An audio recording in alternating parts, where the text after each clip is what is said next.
Hello दोस्तों, स्वागत है आपका हमारे YouTube channel mission lecture UK 2025 पर। तो दोस्तों, आज की क्लास में हम बात करेंगे एक और अन्य प्रीवियस ईयर क्वेश्चन पेपर पर। तो दोस्तों, ये बहुत महत्वपूर्ण क्लास होने वाली है जो हमारी प्रवक्ता स्क्रीनिंग पीसीएस प्री और जो है उत्तराखंड के अंतर्गत जो भी ग्रुप सी के जो भी एग्ज़ाम्स होते हैं उन सभी एग्ज़ाम्स में ये प्रीवियस ईयर क्वेश्चन पेपर से क्वेश्चन जरूर लिए जाते हैं। तो बिना स्किप किए पूरी क्लास को जरूर वॉच कीजिएगा। और साथ ही दोस्तों, अगर चैनल पर नए हैं तो प्लीज़ चैनल को सब्सक्राइब कर लीजिए और बेल आइकन दबाकर ऑल नोटिफिकेशन ऑन कर लीजिएगा। तो ज़्यादा देरी न करते हुए स्टार्ट करते हैं आज के क्लास को और लेते हैं आज की क्लास का पहला क्वेश्चन। तो दोस्तों, आज की क्लास का पहला क्वेश्चन है, भारतीय संविधान की निम्न में से किस अनुसूची में दल बदल विरोधी अधिनियम का प्रावधान मौजूद है। तो दोस्तों, जो संविधान से संबंधित टॉपिक हैं ये हमारे सारे एग्जाम्स में जो है रखे गए हैं सामान्य अध्ययन के अंतर्गत। तो बहुत इंपॉर्टेंट ये क्वेश्चन है। तो ये कहा गया है कि किस अनुसूची में दल बदल विरोधी अधिनियम के प्रावधान मौजूद हैं। तो इसका जो सही आंसर है दोस्तों वह है 10वीं अनुसूची में। कौन से अनुसूची में? 10वीं अनुसूची में दोस्तों दल बदल विरोधी अधिनियम के प्रावधान मौजूद हैं। ठीक है दोस्तों, जरूर इसको नोट कर लीजिएगा। बढ़ते हैं दोस्तों अगले प्रश्न में। अगला क्वेश्चन है दोस्तों, लोक लेखा समिति के लिए लोकसभा से कितने सदस्य निर्वाचित किए जाते हैं। तो दोस्तों, जो लोक लेखा समिति है इसके लिए लोकसभा से सदस्य निर्वाचित किए जाते हैं। तो उन सदस्यों की संख्या कुल कितनी है? तो ऑप्शन है आपके पास 7, 10, 15 या 22। तो दोस्तों, जो लोक लेखा समिति के लिए लोकसभा में सदस्य होते हैं वो टोटल होते हैं 15। कितने होते हैं दोस्तों? 15 सदस्यों को दोस्तों लोक लेखा समिति के अंतर्गत सदस्य के रूप में निर्वाचित किया जाता है। ठीक है दोस्तों, लोकसभा से ये 15 सदस्य निर्वाचित किए जाते हैं। बहुत इंपॉर्टेंट क्वेश्चन है दोस्तों, बिना स्किप किए जरूर देखिएगा। बढ़ते हैं दोस्तों अगले प्रश्न में। अगला प्रश्न है, कांग्रेस द्वारा भारत की पूर्ण स्वतंत्रता के लक्ष्य की घोषणा किस अधिवेशन में की गई। तो कांग्रेस द्वारा जब भारत में पूर्ण स्वतंत्रता का लक्ष्य रखा गया था तो इस लक्ष्य की घोषणा किस अधिवेशन में की गई थी, क्योंकि भारत को पूरी तरीके से स्वतंत्र करना था और इसके लिए कांग्रेस ने जो है पूर्ण स्वतंत्रता का लक्ष्य रखा था। तो कौन से अधिवेशन में ये लक्ष्य निर्धारित किया गया था दोस्तों? तो ये किया गया था दोस्तों लाहौर अधिवेशन में। किसमें किया गया था? लाहौर अधिवेशन जो 1929 में हुआ था दोस्तों। इसमें कांग्रेस ने यह क्लियर कर दिया था कि हमें पूर्ण स्वतंत्रता लेनी है और ये 1929 में ही हो गया था।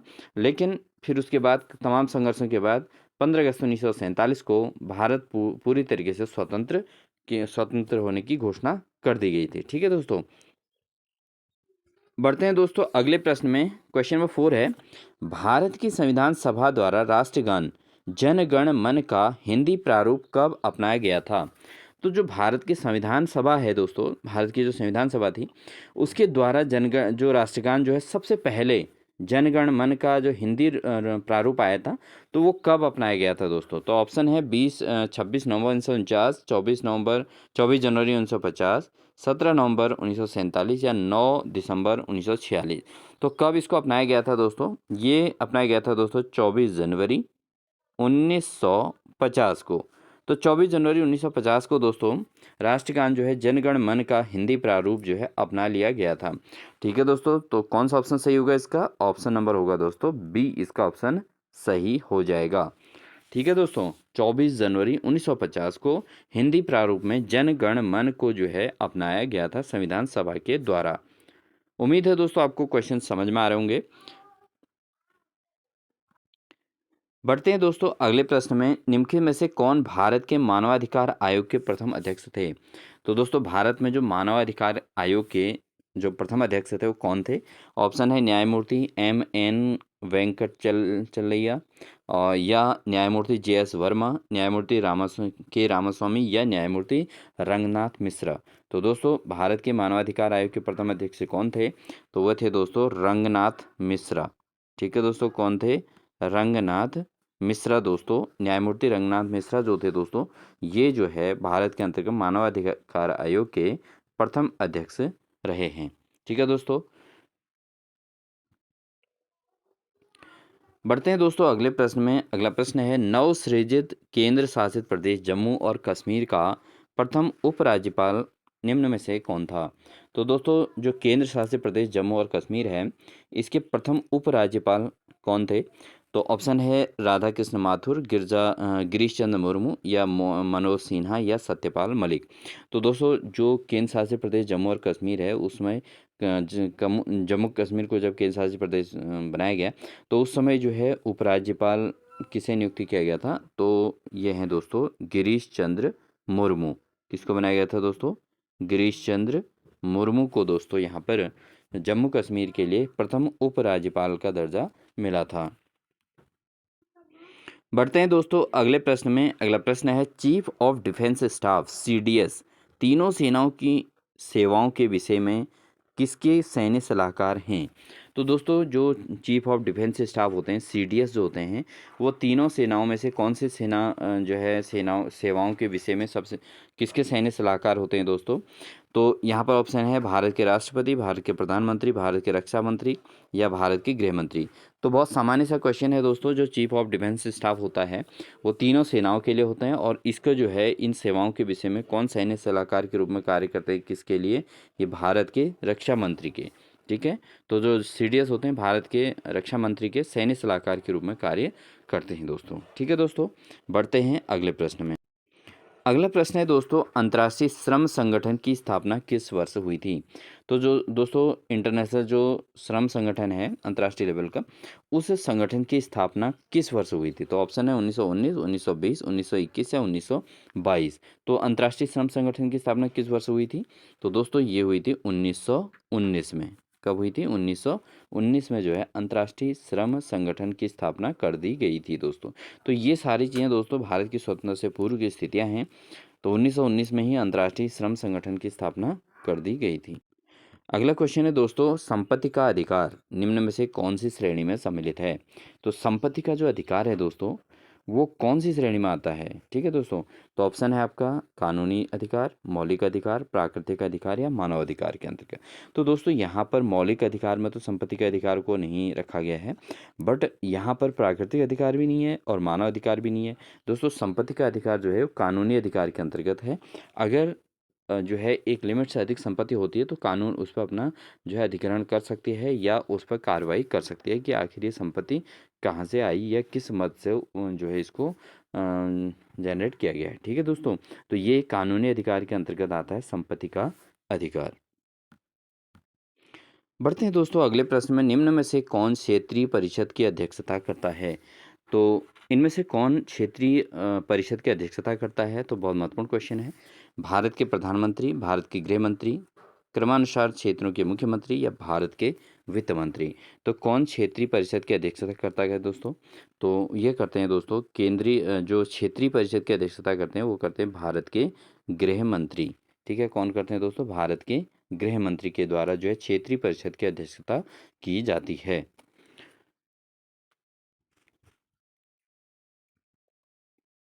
बढ़ते हैं दोस्तों अगले प्रश्न में। यदि किसी पंचायत को भंग किया जाता है तो उसके चुनाव कितने माह के भीतर हो जाने चाहिए?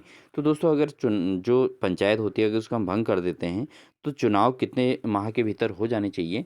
तो ऑप्शन है 1 माह, 3 माह, 6 माह या 9 माह। तो दोस्तों उसके लिए जो चुनाव की अवधि होती है वो होती है 6 माह। तो जब भी पंचायत भंग हो जाती है तो 6 माह के भीतर जो है उसके चुनाव दोबारा करा दिए जाने चाहिए। ठीक है दोस्तों, तो ऑप्शन नंबर कौन सा सही हो जाएगा दोस्तों? ऑप्शन नंबर हो जाएगा सी इसका सही आंसर हो जाएगा दोस्तों। बढ़ते हैं दोस्तों अगले प्रश्न में। भारत में सार्क यानी कि दक्षिण शिखर सम्मेलन सर्वप्रथम किस वर्ष आयोजित किया गया था? तो भारत के अंतर्गत जो दक्षिण शिखर सम्मेलन हुआ था दोस्तों इसको सार्क शिखर सम्मेलन भी कहते हैं। ये सर्वप्रथम किस वर्ष आयोजित किया गया था? तो दोस्तों ऑप्शन है 1986, 1995, 2007 या इनमें से कोई नहीं। तो जो दक्षिण यानी कि सार्क देशों का जो शिखर सम्मेलन हुआ था दोस्तों वो हुआ था 1986 में। 1986 में दोस्तों भारत में यानी कि सार्क शिखर सम्मेलन यानी कि दक्षिण का शिखर सम्मेलन सर्वप्रथम 1986 में हुआ था दोस्तों। ठीक है, बढ़ते हैं दोस्तों क्वेश्चन नंबर 13 की ओर। निम्न में से कौन सा संवैधानिक संशोधन भारत में पिछड़ी जातियों के लिए राष्ट्रीय आयोग के गठन से संबंधित है? तो कौन सा ऐसा संवैधानिक संशोधन जो है दोस्तों भारत में जो पिछड़ी जातियों के लिए राष्ट्रीय आयोग के गठन के संबंध में है? तो 100वां राष्ट्रीय संशोधन, 101वां या 102वां? तो इनमें से कौन सा है दोस्तों? तो अगर हम बात करें सही आंसर की तो दोस्तों 102वां जो संशोधन है ये दोस्तों संवैधानिक संशोधन, इसके अंतर्गत दोस्तों भारत में पिछड़ी जातियों के लिए राष्ट्रीय आयोग के गठन जो है करने की बात इसमें कही गई है। तो कौन सा संशोधन हुआ था दोस्तों? 102वां संशोधन, जिसमें जो है पिछड़ी जातियों के लिए राष्ट्रीय आयोग के गठन की बात यहाँ पर की गई है। बढ़ते हैं दोस्तों क्वेश्चन नंबर 14 की ओर। राज्य विधान परिषद के सदस्य का कार्यकाल कितना होता है? तो दोस्तों जो राज्य की विधान परिषद के जो सदस्य होते हैं उनका कार्यकाल कितना होता है? तो ऑप्शन है 5 वर्ष, 6 वर्ष, 7 वर्ष या 4 वर्ष। तो जो राज्य की विधान परिषद के जो सदस्य होते हैं इनका जो कार्यकाल रखा गया है दोस्तों वो रखा गया है 6 वर्ष का। विधान परिषद के अंतर्गत जो भी सदस्य होते हैं इनका कार्यकाल कितने वर्ष का रखा गया है? 6 वर्ष का रखा गया है दोस्तों। तो ऑप्शन कौन सा सही हो जाएगा? ऑप्शन नंबर बी इसका बिल्कुल सही आंसर हो जाएगा। ये है दोस्तों राज्य की विधान परिषद के सदस्य का कार्यकाल। ठीक है दोस्तों। अगला क्वेश्चन है दोस्तों, निम्नलिखित में से किसको परंपरागत रूप से उत्तराखंड में किसानों का सर्वोत्तम मित्र कहा गया है? तो दोस्तों यहाँ पर कुछ जो है पेड़ों के नाम दिए गए हैं, ठीक है। तो इनमें से कौन से वृक्ष जो दोस्तों किसानों का सर्वोत्तम मित्र माना गया है? जैसे ऑप्शन है साल, तुन, भीमल या ओक। ओक को बाज भी कहा जाता है दोस्तों। तो यहाँ पर दोस्तों परंपरागत रूप से उत्तराखंड में किसानों का सर्वोत्तम मित्र किसे कहा गया है? तो दोस्तों ये कहा गया बाज बाज वृक्ष को, ठीक है। तो बाज के वृक्ष को दोस्तों क्या कहा जाता है? जिसको ओक भी कहते हैं उत्तराखंड के अंतर्गत। तो ओक वृक्ष दोस्तों इसको सर्वोत्तम मित्र माना जाता है किसानों का। ठीक है दोस्तों। बढ़ते हैं दोस्तों अगले प्रश्न में। गढ़वाल हिमालय में अधिक ऊंचाई वाले चारागाहों में अस्थायी आवासों को किस नाम से जाना जाता है? तो दोस्तों जो गढ़वाल हिमालय में जो अधिक ऊंचाई वाले चारागाह हैं उनमें अस्थायी आवासों जो आवास होते हैं उनको किस नाम से जाना जाता है? तो दोस्तों ऑप्शन है मैत, खर्क, खादू या खरसाल। तो किस नाम से इनको जाना जाता है दोस्तों? जो चरवाहों के अस्थायी आवास होते हैं तो इनको जो नाम दिया जाता है दोस्तों दिया जाता है खर्क। ठीक है दोस्तों। तो यहाँ चरवाहा जो दोस्तों 6 महीने के लिए रहते हैं तो इनको दोस्तों कहा जाता है खर्क, इनको कहा जाता है। ठीक है। अगला क्वेश्चन है दोस्तों यहाँ पर, भारत की जनगणना 2011 के अनुसार निम्नलिखित में से कौन सा कथन सत्य है? तो दोस्तों इस प्रकार के क्वेश्चन एग्जाम में बहुत पूछे जाते हैं, इसलिए इनको ऐसे क्वेश्चन को बिल्कुल भी आप स्किप ना करें, बिल्कुल ध्यानपूर्वक देखें। तो 2011 की जनगणना के अनुसार निम्नलिखित में से कौन सा कथन सत्य है? ऑप्शन है उत्तराखंड के उत्तरकाशी जिले में जनसंख्या घनत्व सबसे न्यूनतम है, या उत्तराखंड में रुद्रप्रयाग जिले का लिंगानुपात सर्वाधिक है, उधमसिंह नगर में मुस्लिम आबादी का प्रतिशत सर्वाधिक है। तो दोस्तों इनमें से कौन सा कथन सही है? अगर हम बात करें इसमें कथन की दोस्तों, उत्तराखंड में रुद्रप्रयाग जिले का लिंगानुपात सर्वाधिक है, ये बिल्कुल रॉन्ग है। ठीक है दोस्तों, ये गलत आंसर है। इसके अलावा उधमसिंह नगर में मुस्लिम आबादी का प्रतिशत सर्वाधिक है, ये भी बिल्कुल गलत है दोस्तों। ठीक है, ये दोनों बिल्कुल गलत है तथ्य। और अगर सही तथ्य की बात करें तो दोस्तों इसका जो सही तथ्य है वह है ऑप्शन नंबर ए। उत्तराखंड के उत्तरकाशी जिले में जनसंख्या घनत्व सबसे न्यूनतम है, क्योंकि दोस्तों यहाँ पर क्या है कि यहाँ पर जो आबादी वाला क्षेत्र है वो कम है, मतलब पर्वतीय क्षेत्र ज़्यादा है, जंगल ज़्यादा हैं, क्षेत्रफल के हिसाब से ये बहुत ज़्यादा है। बट यहाँ पर जनसंख्या घनत्व की अगर हम बात करें, डेंसिटी, क्योंकि दोस्तों डेंसिटी जो निकाली जाती है वो एरिया के अकॉर्डिंग निकाली जाती है। कितना क्षेत्रफल है उस क्षेत्रफल के अनुसार रहने वाले लोगों की संख्या को जनसंख्या घनत्व कहा जाता है। तो यहाँ पर क्या है दोस्तों, जंगल वाला एरिया ज़्यादा है, पर्वतीय क्षेत्र है, पहाड़ी क्षेत्र है ज़्यादा, और यहाँ पर लोग कम हैं। ठीक है, तो इस आधार पर जो है पूरे एरिया के हिसाब से देखा जाए जनसंख्या घनत्व यहाँ पर सबसे न्यूनतम है। तो इसका ऑप्शन नंबर जो है 1 सही हो जाएगा दोस्तों। ठीक है।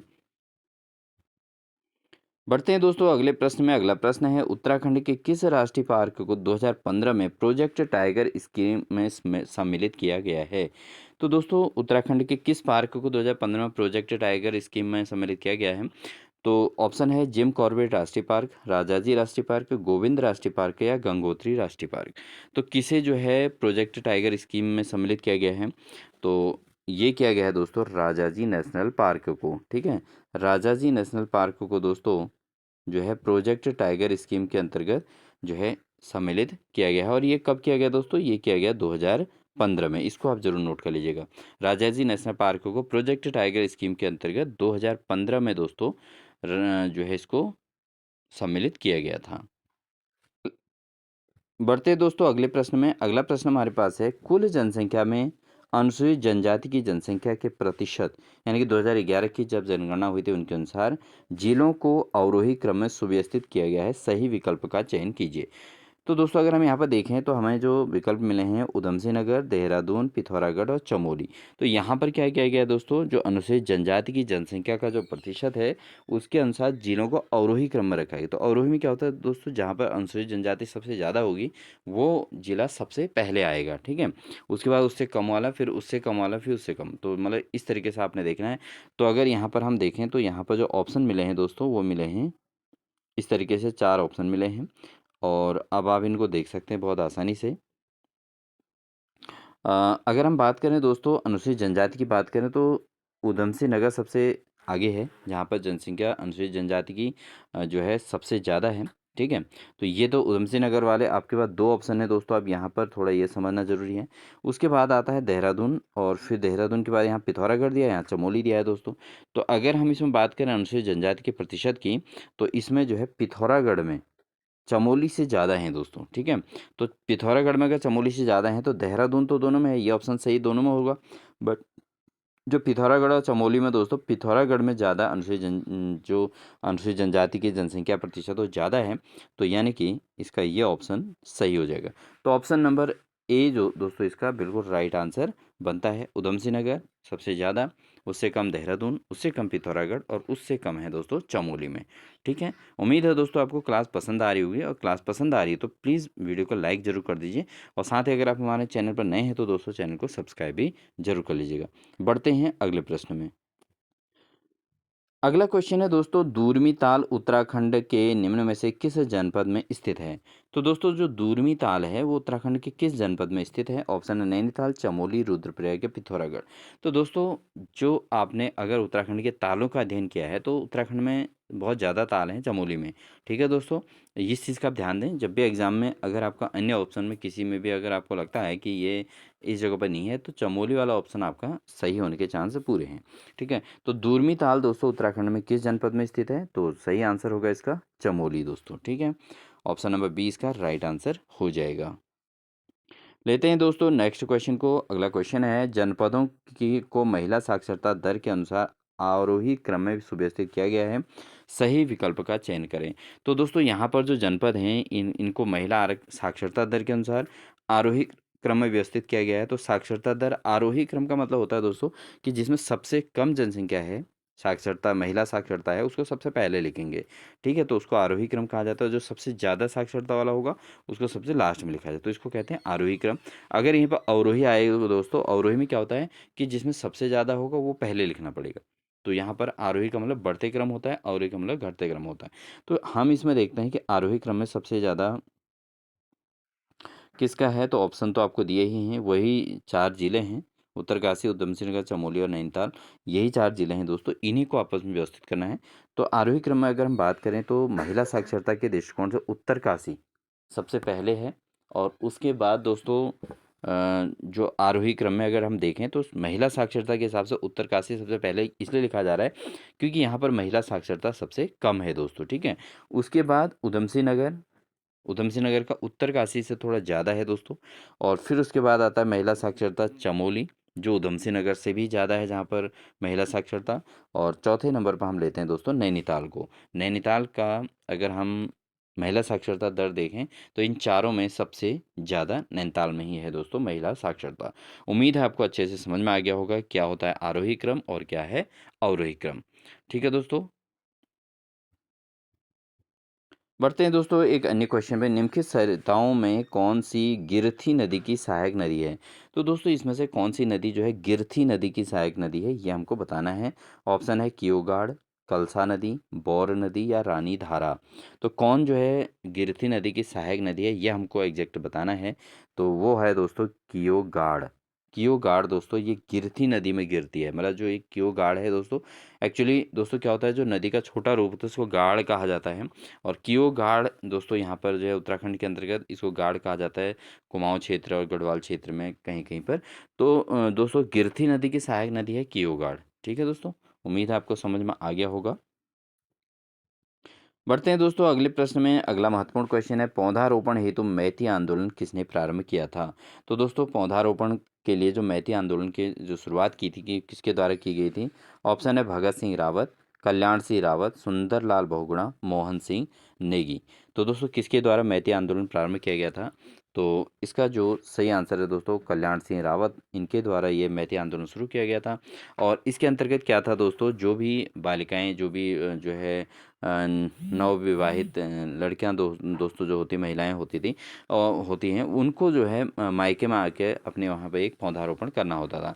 तो इसके आधार पर इन्होंने एक आंदोलन चलाया था कल्याण सिंह नेगी जी ने, सॉरी कल्याण सिंह रावत जी ने, जिन्होंने जो है पौधारोपण करने के लिए, यानी कि उत्तराखंड राज्य को पौधारोपण और वृक्ष बचाने के संबंधित जो है यह आंदोलन था, जिसको मैती आंदोलन का नाम दिया गया था। और इसमें जो है इस प्रकार का कॉन्सेप्ट इन्होंने अपनाया था और ये बहुत ही कारगर सिद्ध हुआ था हमारे उत्तराखंड के लिए। बढ़ते हैं दोस्तों अगले प्रश्न में, दूधातोली पर्वत श्रेणी द्वारा पृथक किए गए नदी बेसिनों के सही युग्म का चुनाव करें।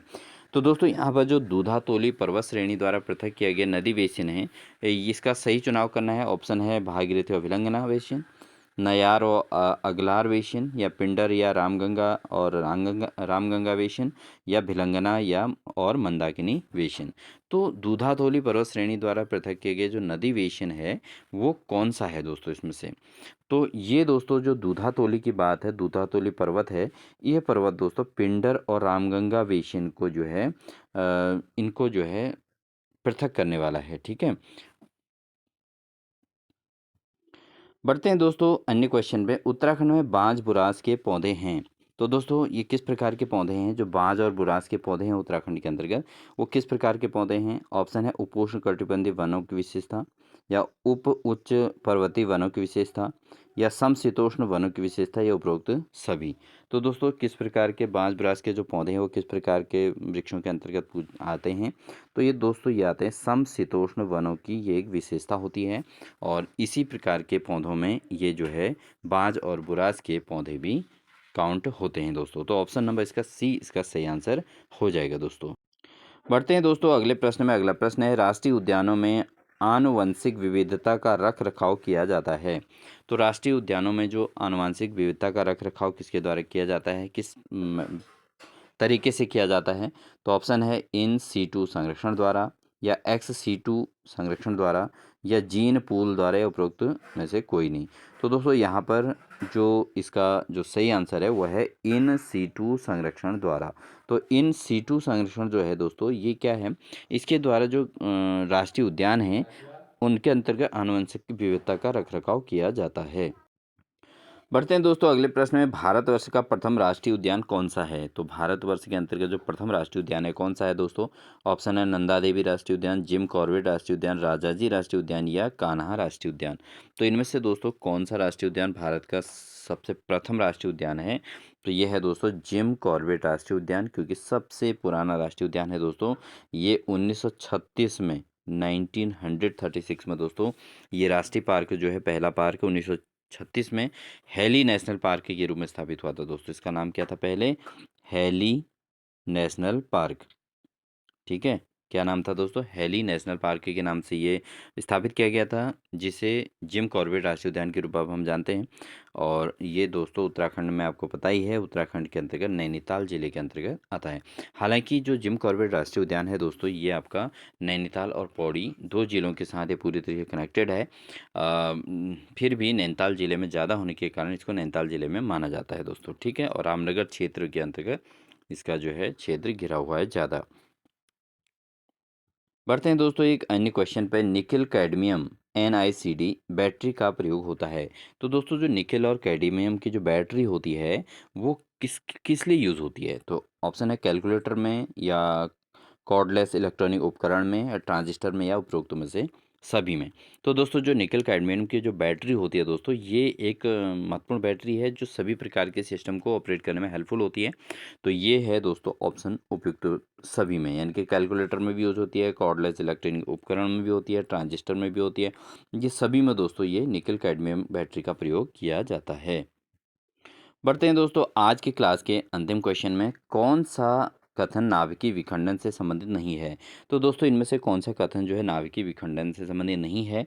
ऑप्शन है न्यूट्रॉन प्रेरित नाभिकीय अभिक्रिया, या तारों में ऊर्जा उत्पन्न करना, या नाभिकीय रिएक्टर में ऊर्जा का स्रोत जो बिजली उत्पन्न करता है, एक परमाणु बम में बहुत अधिक ऊर्जा का उत्पन्न होना। तो दोस्तों नाभिकीय विखंडन से संबंधित कौन सा नहीं है, ये पूछा गया, ध्यान दीजिएगा।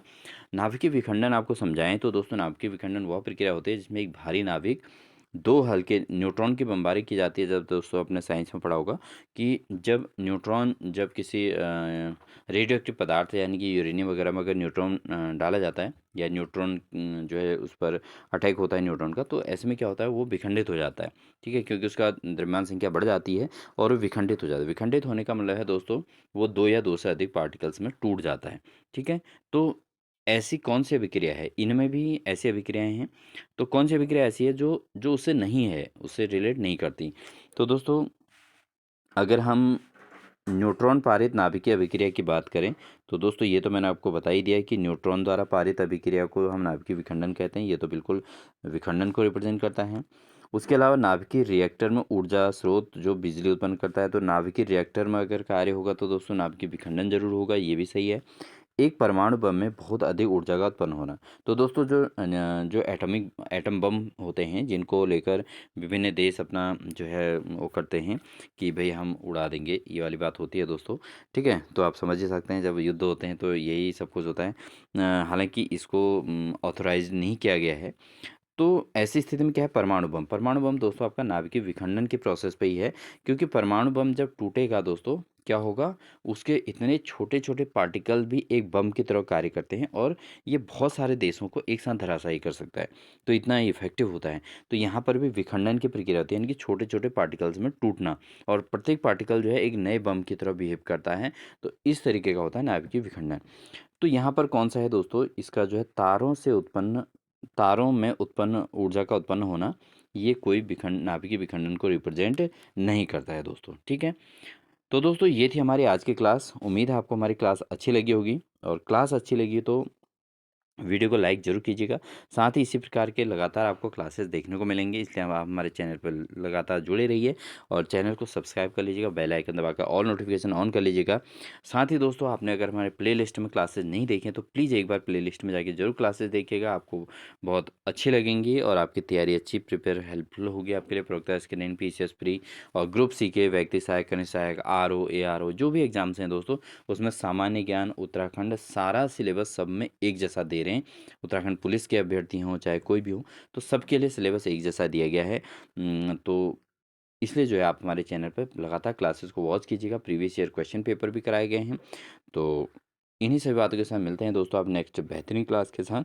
तब तक के लिए wish you all the best.